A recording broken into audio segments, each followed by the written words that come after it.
নমস্কার, স্যান্দন টিভিতে স্বাগত। সঙ্গে রয়েছি আমি মণিদীপা। চলে যাচ্ছি বিস্তারিত সংবাদে।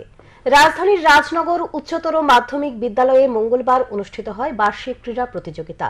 উদ্বোধন করেন আগরতলা পুর নিগমের মেয়র দীপক মজুমদার। উপস্থিত ছিলেন স্থানীয় কাউন্সিলর সহ বিদ্যালয়ের শিক্ষক শিক্ষিকারা। এদিন বিভিন্ন ইভেন্টে বিদ্যালয়ের পড়ুয়াদের মধ্যে প্রতিযোগিতা হয়। বিদ্যালয়ের পড়ুয়ারা উৎসাহের সাথে বিভিন্ন ইভেন্টের প্রতিযোগিতায় অংশগ্রহণ করে। প্রতিযোগিতা শেষে বিভিন্ন ইভেন্টের প্রতিযোগিতায় প্রথম, দ্বিতীয় ও তৃতীয় স্থানাধিকারীকে পুরস্কার প্রদান করা হয়। নিগমের মেয়র সহ অন্যান্য অতিথিরা বিজয়ীদের হাতে পুরস্কার তুলে দেন। এদিন ক্রীড়া প্রতিযোগিতার উদ্বোধনী অনুষ্ঠানে বক্তব্য রাখতে গিয়ে নিগমের মেয়র দীপক মজুমদার বলেন, প্রতিটি বিদ্যালয়ে প্রতি বছর বার্ষিক ক্রীড়া প্রতিযোগিতা অনুষ্ঠিত হয়। শারীরিক ও মানসিকভাবে সুস্থ থাকার জন্য খেলাধুলার প্রয়োজন।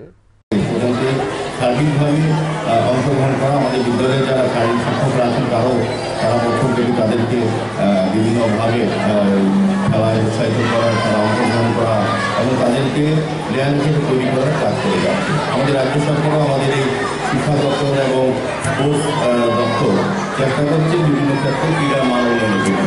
উদ্দেশ্য হচ্ছে সারা রাজ্যে আমরা আমাদের সরকার আসার পর 2018 বিভিন্ন সরকার আসার পর সারা জায়গার প্রত্যন্ত অঞ্চলে এই মাঠগুলি খেলার উপযোগী ছিল না, সেগুলোকে সরকার করে উপযোগী করা, স্টেডিয়াম তৈরি করা বিভিন্ন ডিস্ট্রিক্টে এবং আধুনিক ব্যবস্থাপনায় যাতে প্লেয়াররা তৈরি হয় অন্য রাজ্যের সঙ্গে আমাদের এখানে কিন্তু স্বীকৃতি মাঠ করে দেওয়া হচ্ছে। সিপাহীজলা চিড়িয়াখানায় এসে পৌঁছেছে নতুন দুটি রয়্যাল বেঙ্গল টাইগার। দুটি চিতাবাঘ, 4টি রূপালী তিতির, সোনালী তিতির, দুটি ময়ূর, পাহাড়ি ময়না মঙ্গলবার সকালে সিপাহীজলা অভয়ারণ্যে তাদের নিয়ে আসা হয়। এ বিষয়ে অভয়ারণ্যের ডাইরেক্টর বিশ্বজিৎ দাস জানান, 2016 সালের পর সিপাহীজলা অভয়ারণ্যে কোনো বাঘ ছিল না। তারপর পশ্চিমবঙ্গের নর্থ বেঙ্গল জু থেকে বাঘ আনা হয়েছে, কারণ প্রত্যেক অভয়ারণ্যের আইকনিক পশু হলো বাঘ। আগামী 1 মাস নতুন অতিথিরা কোয়ারেন্টাইনে থাকবে। 30 দিন পরে এগুলো মানুষের কাছে তুলে ধরার জন্য বের করা হবে। অ্যানিমেল এক্সচেঞ্জ অনুষ্ঠান হয়েছিল 2014 সালে। তারপর 10 বছর পর এই অনুষ্ঠানের আয়োজন করা হচ্ছে। কর্ণাটক থেকেও আরও পশু আনা হবে সিপাহীজলাতে। তিনি আরও বলেন, দর্শকদের দিকে গুরুত্ব দিয়ে এই ধরনের অ্যানিমেল এক্সচেঞ্জ অনুষ্ঠানের আয়োজন করা হয়েছে।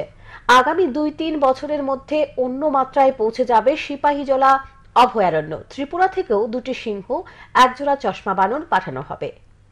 আজকে আমাদের 2016 পরের থেকে চিড়িয়াখানাতে কোনো টাইগার ছিল না, তো আমরা উদ্যোগ নিয়ে কলকাতা থেকে নর্থ বেঙ্গল জু থেকে 1 pair of royal Bengal tiger নিয়ে এসেছি। কারণ প্রত্যেকটা জুর মধ্যে একটা আইকনিক অ্যানিম্যাল হচ্ছে রয়্যাল বেঙ্গল টাইগার। তো সেই প্রচেষ্টা আমরা এবার 2024-এ এসে আমরা 2টা রয়্যাল বেঙ্গল টাইগার নিয়ে এসেছি নর্থ বেঙ্গল জু থেকে। আজকে সেটা আমরা এখানে এসেছি। এখন এটা আমরা কোয়ারেন্টাইন পিরিয়ডে রাখছি অ্যাজ পার নর্মস, যেটা 30 দিন আছে। 30 দিন পরে পাবলিকে আমরা ডিসপ্লে করব। তাছাড়া আমাদের এখানে এসেছে আরও 2টা, যেমন রয়্যাল বেঙ্গল টাইগারের পরে সাথে সাথে এসেছে 2টা লেপার্ড এসেছে। তাছাড়া বিভিন্ন প্রজাতির পাখি এসেছে, যেমন golden pheasant, silver pheasant, P foul এবং হিল ময়না। 2 সন্তানের জননী নিখোঁজ। নতুন বাজার থানা পুলিশের নিষ্ক্রিয় ভূমিকায় অসহায় স্বামী দ্বারস্থ হল সংবাদ মাধ্যমের। স্বামীর অভিযোগ, এলাকার এক পুরুষের সাথে স্ত্রীর পালিয়ে গেছে। পরপুরুষের হাত ধরে পালালো 2 সন্তানের জননী। অসহায় স্বামী নতুন বাজার থানার দ্বারস্থ হলেও 10 দিন অতিক্রান্ত হয়ে যাওয়ার পরও পুলিশ প্রশাসনের পক্ষ থেকে কোনো কার্যকরী পদক্ষেপ গ্রহণ করা হচ্ছে না বলে অভিযোগ। নিরুপায় হয়ে স্বামী আনাম হোসেন সংবাদ মাধ্যমের দ্বারস্থ হয়। গত 27শে জানুয়ারি নতুন বাজার থানাধীন খেদারনাল ভিলেজের বাসিন্দা আনাম হোসেনের স্ত্রী ইসম তারা বেগম এলাকারই দেবরতন দাসের সাথে পালিয়ে যায় বলে অভিযোগ। গৃহবধূ ইসম তারা বেগম ঘরের 2 ছেলে, স্বামী ও শাশুড়িকে রেখে পরপুরুষের হাত ধরে পালিয়ে যায়। স্বামী আনাম হোসেন আরও জানান, প্রতিবেশী দেবরতন দাসের সাথে স্ত্রীর অবৈধ সম্পর্কের টের পেয়ে বেশ কয়েকবার স্ত্রীকে সতর্ক করেছিলেন, কিন্তু 27শে জানুয়ারি দুপুরের পর থেকে স্ত্রীকে খুঁজে পাওয়া যাচ্ছে না। আত্মীয় পরিজনের বাড়িতে খবর নিয়েও স্ত্রীর কোনো খোঁজ পাওয়া যায়নি। পরবর্তী সময় 29শে জানুয়ারি নতুন বাজার থানায় স্ত্রীর মিসিং ডায়েরি করা হয়। তবে পুলিশ কোনো কার্যকরী পদক্ষেপ গ্রহণ করছে না বলে অভিযোগ। ওমা, তখন আমার সন্দেহ জাগছে, যখন নাই খুঁজছে, আমি যখন পাইছি না তখন আমার সন্দেহ জাগছে।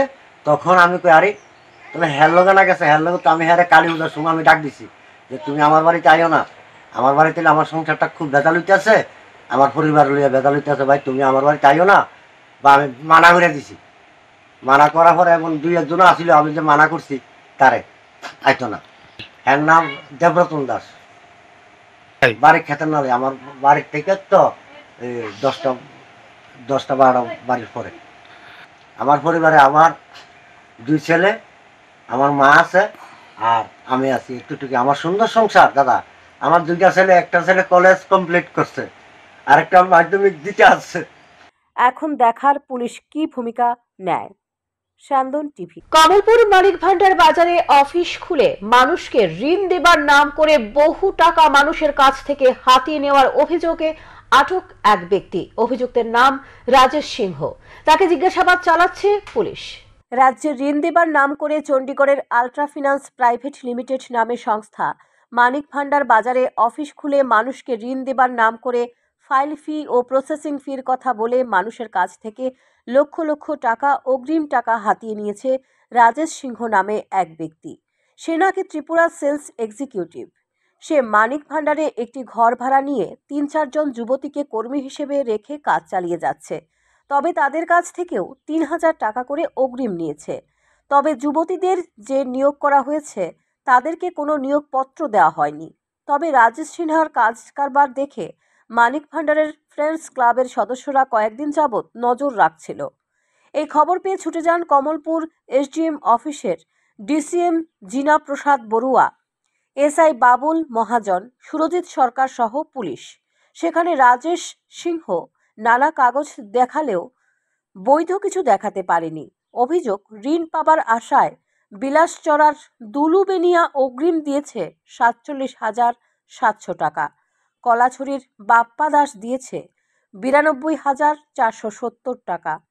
পায়েল নমশূদ্র নামে এক গৃহবধূ দিয়েছে 38,000 টাকা। সবই নেওয়া হয়েছে ফাইল ফি এবং প্রসেসিং ফি বাবদ। এই নিয়ম কোথাও নেই। কোনো ধরনের পেপারস নেই। ও আমি হায়াতুর সাথে কথা বলছি, ওরা বলছে অ্যাপ্লাই করবে।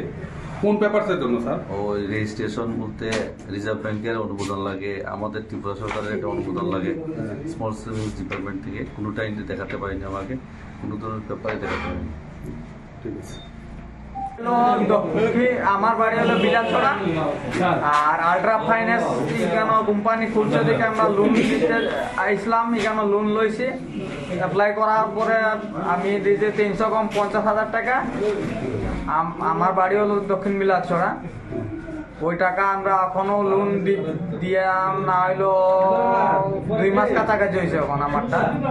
ওই টাকাটা এখনো আজকে লোনও হয়েছে না, টাকাও আমরা পাইছি না এখন। কত টাকা লোন দিবে বলে? 10 লাখ টাকা। 10 লাখ।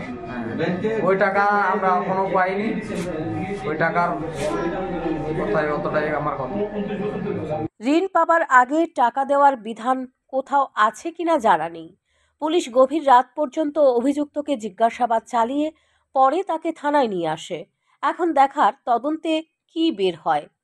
স্যান্দন টিভি। উদয়পুরের রমেশ চৌমুহনী এলাকায় শ্রমিক ও চালকদের মধ্যে খণ্ডযুদ্ধ, গুরুতর আহত 3 জন। তাদের চিকিৎসা চলছে হাসপাতালে।